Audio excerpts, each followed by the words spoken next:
Hello, Bio 2870 students. Dr. Crozier here with an update on the status of the lecture video content for our course. Going forward, my videos on human anatomy and physiology will follow the PowerPoint slides provided by the textbook publisher.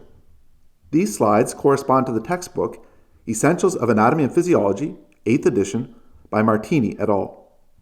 Nothing will change about the layout of the section for human anatomy and physiology in Dr. Martin's Lectures In YouTube channel.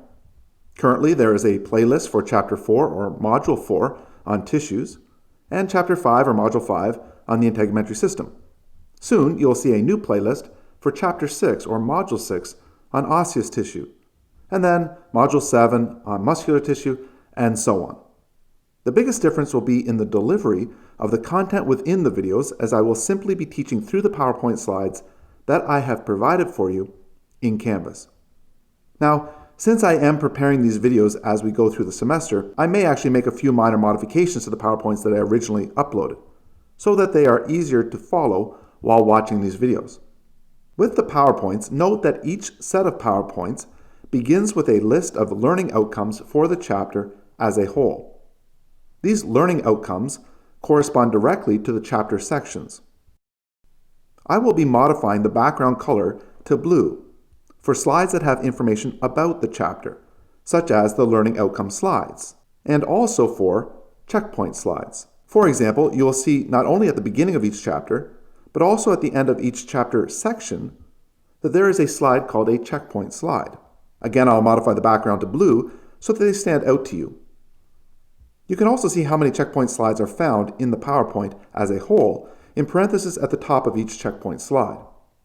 For example, this PowerPoint document has 13 checkpoint slides, and we are currently looking at the first. These visual cues may help you identify the breakpoints between sections if you are studying the PowerPoints alone. Thus, a checkpoint marks the end of a chapter section, whether that be 6.1 or 6.2, and so on.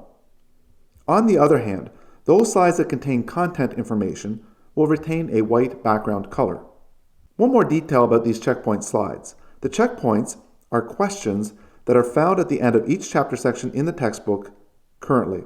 Moreover, if you look at the subnotes for these slides, you will see that I've included the answers from the textbook as well. You may also notice on other slides that I've provided additional information in the subnotes that comes directly from the textbook or other sources of information such as dictionary definitions for key terms, pronunciation helps for technical terms, or Wikipedia articles that I think help set the context for students. In some cases, I provide information that you should reflect on following the slide, called after slide thoughts. In other instances, I have notes that you should consider called before slide thoughts. These help set the context of what you're about to read on the slide. Most of these before slide and after slide thoughts are directly from the textbook. If you have a digital copy of my PowerPoint slides, you can adjust your view to see these subnotes. Because I will be making some modifications to the PowerPoints that I originally uploaded on Canvas, I will update the slides that are currently available on Canvas for each chapter as I complete the video recordings. This way, the PowerPoint slides will match identically what you see in the videos.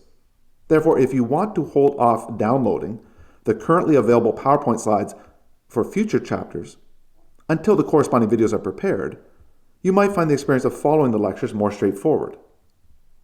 One question that several students have inquired about is when will these videos appear in Canvas or the YouTube channel? I will post the videos immediately once they are produced.